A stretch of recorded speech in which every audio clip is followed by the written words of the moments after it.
നമസ്കാരം, വിനിയാണ്. എന്താ മുറിച്ചോണ്ടിരിക്കുന്ന കുട്ടീന്നല്ലേ? ഓർക്കുണ്ടോ നമ്മളൊക്കെ പഠിക്കുന്ന സമയത്ത് ലാക്ടോക്കിങ് എന്ന് പറഞ്ഞിട്ടുള്ള ഒരു ഇങ്ങനെ കടിച്ചാൽ പൊട്ടാത്ത മുട്ടായി ഉണ്ടായിരുന്നു.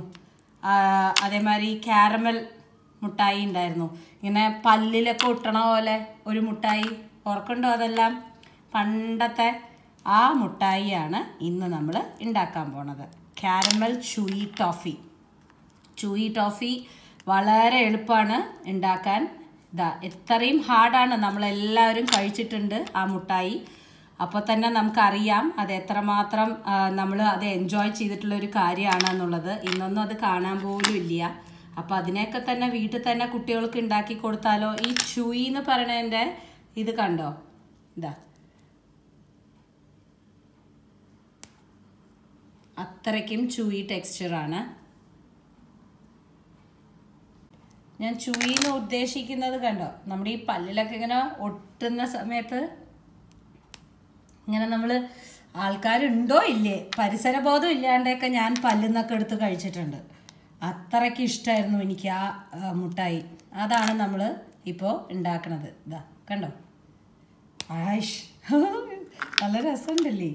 അപ്പോൾ ടോഫി ഉണ്ടാക്കാൻ ചെയ്യേണ്ട കാര്യം എന്ന് പറഞ്ഞാൽ എന്താണെന്ന് വെച്ചാൽ, 1/2 കപ്പ് പഞ്ചസാര ഒരു കട്ടിയുള്ള പാത്രത്തിൽ ആക്കിയിട്ട് നമ്മൾ കാരമലൈസ് ചെയ്യാൻ വെച്ചിരിക്കുകയാണ്. ഓക്കെ, ഒരു കുറച്ച് കഴിയുന്ന സമയത്ത് ഈ കാരമലൈസ് ഫോം ആവും. ആ ഫോം ആവുന്ന സമയത്ത് നമ്മൾ പതുക്കെ ലേശം വെള്ളം ഒഴിച്ചു കൊടുക്കും. ആ വെള്ളം ഒന്ന് കാരമൽ വാട്ടർ ആവുന്ന സമയത്ത് നമ്മൾ വിപ്പിംഗ് ക്രീമും പാലും കൂടിയിട്ട് ഒഴിച്ചു കൊടുക്കും. ആ പാലും വിപ്പിംഗ് ക്രീമും കൂടി ഒഴിക്കുന്നതിലേക്ക് വീണ്ടും കുറച്ചും കൂടി പഞ്ചസാര ഇട്ടിട്ടാണ് നമ്മൾ പ്രോസസ്സ് ചെയ്യുന്നത്. ഓക്കെ, അപ്പോൾ ഇതൊന്ന് കാരമലൈസ് ആവട്ടെ, എന്നിട്ട് ബാക്കി പ്രോസസ്സ് കാണിച്ചു തരാം. കണ്ടോ, കാരമലൈസ് ആയല്ലോ, ഞാൻ തൊട്ടിട്ടേ ഇല്ല. ഓക്കെ, ഇനി പതുക്കെ എൻ്റെ പൊന്നോ മരത്തവി. ഇനി ജീവിതത്തിൽ ഞാൻ ഏതൊരു സംഭവത്തിനും മരത്തവിയെ യൂസ് ചെയ്യുള്ളൂ. മതിയായി എനിക്ക്. അന്നത്തെ ദിവസം ഞാൻ ഇതങ്ങോട്ട് ഉപയോഗിച്ചിട്ട് എനിക്കും അറിയില്ലായിരുന്നു. അപ്പോൾ നമ്മളിനി കുറച്ച് വെള്ളം ഒഴിച്ചു കൊടുക്കാൻ പോവാണ്. അത് കഴിഞ്ഞതിന് ശേഷം ഒന്ന് പുകയും, പേടിക്കൊന്നും വേണ്ട.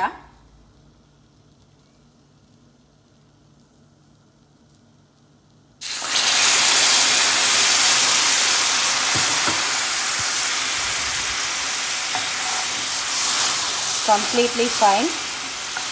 ഇതിലേക്ക് നമ്മൾ നമ്മുടെ 1/2 കപ്പ് വിപ്പിംഗ് ക്രീം,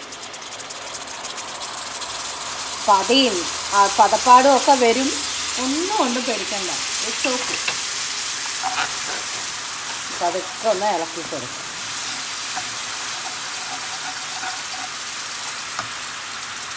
സിമ്മിൽ വെക്കണേ.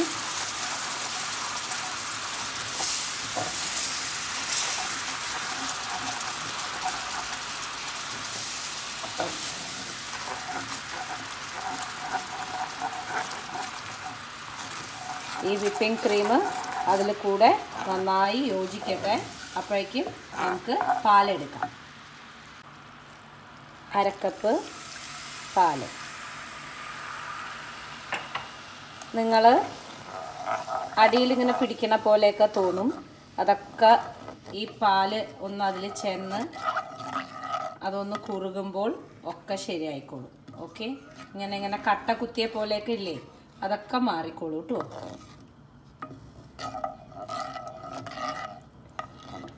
നമ്മൾ ഈ സ്കൂളിലൊക്കെ പഠിക്കുന്ന സമയത്ത് പിറന്നാളാവാൻ കാത്തിരിക്കണ ഒരു സംഭവമാണ് ഈ മുട്ടായി കാരമൽ ടോഫി കൊണ്ടുപോവാൻ.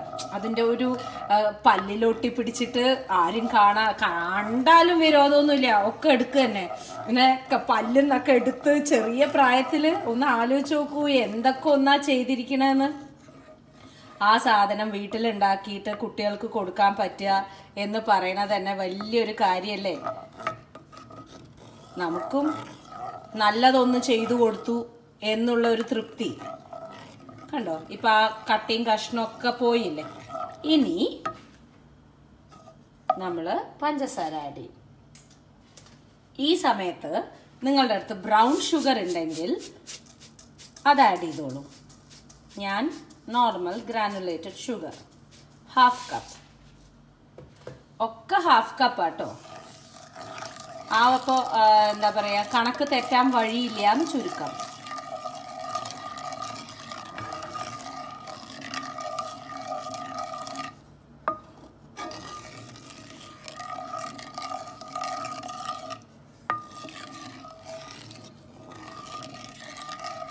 ഇനി ഇത് അലിഞ്ഞ് പഞ്ചസാര സോഫ്റ്റ് ബോൾ കൺസിസ്റ്റൻസിയിൽ വരണം. ക്യാൻഡി കൺസിസ്റ്റൻസി അല്ല, ചൂയി കൺസിസ്റ്റൻസി. സോഫ്റ്റ് ബോൾ കൺസിസ്റ്റൻസിയിൽ വരുന്ന സമയത്ത് നമ്മൾ ഇതിനെ എടുത്ത്, അപ്പോഴേക്കും നമുക്ക് എന്താ ചെയ്യേണ്ടതെന്ന് വെച്ചാൽ ഒരു പ്ലാസ്റ്റിക് പാത്രത്തിൽ ഇല്ലേ, ഒരു പ്ലാസ്റ്റിക് ഇതുള്ളത് എന്താണ്, ഏതെങ്കിലും നല്ല അടികട്ടിയുള്ള പാത്രം ഇല്ലാന്നുണ്ടെങ്കിൽ എന്തായാലും ലൈൻ ചെയ്യണം. ഓക്കെ, ബട്ടർ പേപ്പറോ ഫോയിൽ പേപ്പറോ. ഫോയിൽ പേപ്പറാണ് വെക്കണമെന്നുണ്ടെങ്കിലും അതിൽ ബട്ടർ തേക്കണം തൊള്ളൂ. ഇനി ഇതിലേക്ക് ഇതൊന്ന് തിളയ്ക്കാൻ തുടങ്ങും. ആ സമയത്ത് നമ്മൾ ലേശം ബട്ടർ ഇടും. എന്നിട്ട് നമ്മൾ ആ ഒരു കൺസിസ്റ്റൻസിയിലേക്ക് അതിനെ കൊണ്ടുവരും. ഓക്കെ, 1/2 സ്പൂൺ ബട്ടർ നന്നായി തിളക്കിണ്ടല്ലോ, ആ സമയത്ത് ഇട്ട് കൊടുത്താൽ മതി കേട്ടോ. എന്നിട്ട് അതൊന്ന് അലിയട്ടെ. വീട്ട് മുഴുവപ്പം മണക്കുണ്ട്, നല്ല മണം.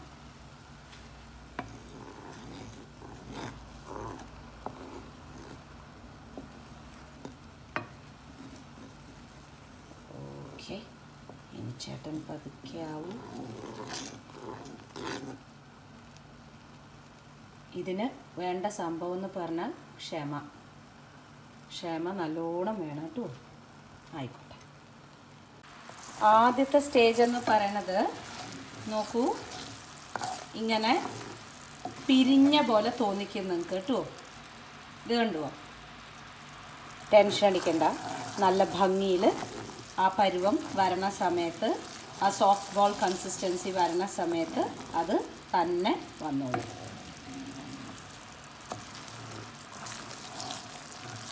ഓക്കെ, ഇത് കണ്ടോ അടുത്ത സ്റ്റേജ്. ഇപ്പം മനസ്സിലായോ ഞാൻ പറയുന്ന ആ ഒരു എന്താ പറയുക, ചെറുപ്പകാലത്ത് കഴിച്ചുകൊണ്ടിരുന്ന ആ ലാക്ടോക്കിങ് പോലെയുള്ള മുട്ടായിക്കില്ലേ, അതാണേ ഇങ്ങനെ ആയിക്കൊണ്ടിരിക്കുക. പതുക്കെ ആയിട്ടുണ്ട്. അയ്യോ ഇതെങ്ങനെ ആയി എന്നറിയുക എന്ന് ചോദിക്കണ്ട, കാണിച്ചു തരാം കേട്ടോ. കുറച്ചെടുക്കുക. കൈയൊക്കെ വളരെ സൂക്ഷിക്കണേ മക്കളെ, പൊള്ളും. കുറച്ച് വെള്ളം അതിലേക്ക്. ഇപ്പോൾ വീഴാൻ തന്നെ നല്ല പാടായിരിക്കുകയാണ് because of the gooey consistency. Toffee അത്രയും ചൂയിയാണ് എന്നർത്ഥം. ഇതിലേക്ക് 2 ഡ്രോപ്പ് ഒറ്റിക്കുക. ഓക്കെ, എന്നിട്ട് ഒന്ന് വെയിറ്റ് ചെയ്യുക. വെയിറ്റ് ചെയ്യണ സമയത്ത് അടിയിൽ പോയിട്ട് ഇങ്ങനെ ആയിട്ട് അങ്ങനെ ഒരു ബോൾ കൺസിസ്റ്റൻസി. ഇതാണ് ചൂയി സോഫ്റ്റ് ബോളായിട്ട് നമുക്ക് വരിക. മനസ്സിലായില്ലേ? ഓക്കെ, മടങ്ങുകയും ചെയ്യും. എന്നാൽ ഇതാണ് ചൂയിനെസ്, നമ്മുടെ ചൂയിനെസ് വരാൻ പോകുന്നത്. ഇതാണ് പരുവം. ഇനി നമ്മളിതിനെ സ്ട്രെയിറ്റ് എടുത്തിട്ട് ഒരു ബട്ടർ പേപ്പർ തേച്ചിട്ടുള്ള ഒരു പാത്രത്തിലേക്ക്, ലൈനിങ് ചെയ്തിട്ടുള്ള പാത്രത്തിലേക്ക് ഒഴിക്കുന്നു. കുറച്ച് കഴിഞ്ഞിട്ട് കട്ട് ചെയ്യുന്നു. ഓക്കെ, ഇപ്പം ഞാനൊരു ബട്ടർ പേപ്പർ തേച്ചിട്ടുള്ള ഒരു ഇതിലേക്ക് ആക്കി വെച്ചിട്ടുണ്ട്. ഇനി ഇത് നന്നായിട്ട് കൂളാവട്ടെ, നല്ല പോലെ കൂളാവണം. എന്നാൽ മാത്രമേ നമുക്ക് കട്ട് ചെയ്തിട്ട് കറക്റ്റായിട്ട് എടുക്കാൻ പറ്റുള്ളൂ. ആ കട്ട് ചെയ്യുന്ന സമയത്ത് നമുക്ക് എളുപ്പമായിട്ട് കിട്ടാൻ വേണ്ടിയിട്ടാണ് ഈ ബട്ടർ പേപ്പർ ലൈൻ ചെയ്ത് വെച്ചിരിക്കുന്നത്. ഒരു കാരണവശാലും, അതായത് നിങ്ങൾക്കത് സ്പ്രെഡ് ആയിട്ടില്ല എന്നുണ്ടെങ്കിൽ ഇങ്ങനെ തട്ടിക്കൊടുത്താൽ മാത്രം മതി. ഒന്ന് രുചിക്കട്ടെ എന്ന് പറയേ, അല്ലെങ്കിൽ ഒന്ന് ശരിയാക്കട്ടെ എന്ന് പറഞ്ഞ് കയ്യെ തൊട്ടാൽ പഞ്ചസാര പാവാണ്, അറിയാലോ. കൈയിൻ്റെ ദശ അവിടെ ഉണ്ടാവും. ഓക്കെ, അപ്പോൾ എന്തായാലും എന്താണ് പറയുക, ഇത് ആറിയിട്ട് ഞാൻ കാണിച്ചു തരാം. നല്ല രീതിയിൽ പ്രസൻറ്റ് ചെയ്യാൻ, കുട്ടികൾക്ക് പ്രസൻറ്റ് ചെയ്യാൻ ഞാൻ എന്താ ചെയ്യാൻ പോകണമെന്ന് വെച്ചാൽ, നമ്മുടെ നോർമൽ ക്ലിങ് റാപ്പില്ലേ, അങ്ങനത്തെ പേപ്പർ, ആ പേപ്പറിൽ ഒരു മുട്ടായി വെച്ചിട്ട് അതിനെ അങ്ങോട്ട് പൊടിയുക.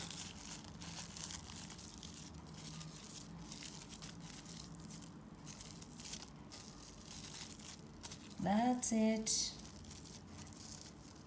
നോക്കൂ എന്ത് നല്ല, ഇതുപോലെ ഞാൻ ടിന്നിൽ ആക്കിയിട്ട് വെക്കാറുണ്ട്. അപ്പോൾ കുട്ടികളെ സംബന്ധിച്ചിടത്തോളം കുട്ടികൾക്ക് വേണം എന്നുള്ള സമയത്ത് അവർക്ക് ഇതിന്ന് എടുത്തിട്ട് കഴിക്കുകയും ചെയ്യാം. ഇനിയിപ്പോൾ ലൈറ്റ് ഓഫ് ചെയ്തിട്ട് ഞാൻ നിങ്ങൾക്ക് കാണിച്ചു തരാം. അതിൻ്റെ ആക്ച്വൽ ആ കളർ ഞാൻ കുറച്ച് വീഡിയോയിൽ അത് കട്ട് ചെയ്യണ സമയത്ത് കുറച്ച് ലൈറ്റിന് വേണ്ടിയിട്ട് ഇട്ടതാണ്. ഇതിനെ ഇങ്ങനെ ആക്കിയിട്ട് കവറിലാക്കിയിട്ട് ഇങ്ങനെ ടോഫീസ് പോലെ ആക്കിയിട്ട് നിങ്ങൾ വെക്കുകയാണെന്നുണ്ടെന്നുണ്ടെങ്കിൽ കുട്ടികളെ സംബന്ധിച്ചിടത്തോളം നമ്മൾ വീട്ടിലുണ്ടാക്കണു എന്നുള്ളതും ഉണ്ടായി, അവർ കഴിച്ചു കഴിഞ്ഞാൽ ഒരു പ്രശ്നമില്ല എന്നുള്ളത് നമുക്ക് ഉറപ്പും വരുത്താം. സോ നമുക്ക് റെസിപ്പിയുടെ ഉള്ളിലേക്ക് പോവാം കേട്ടോ.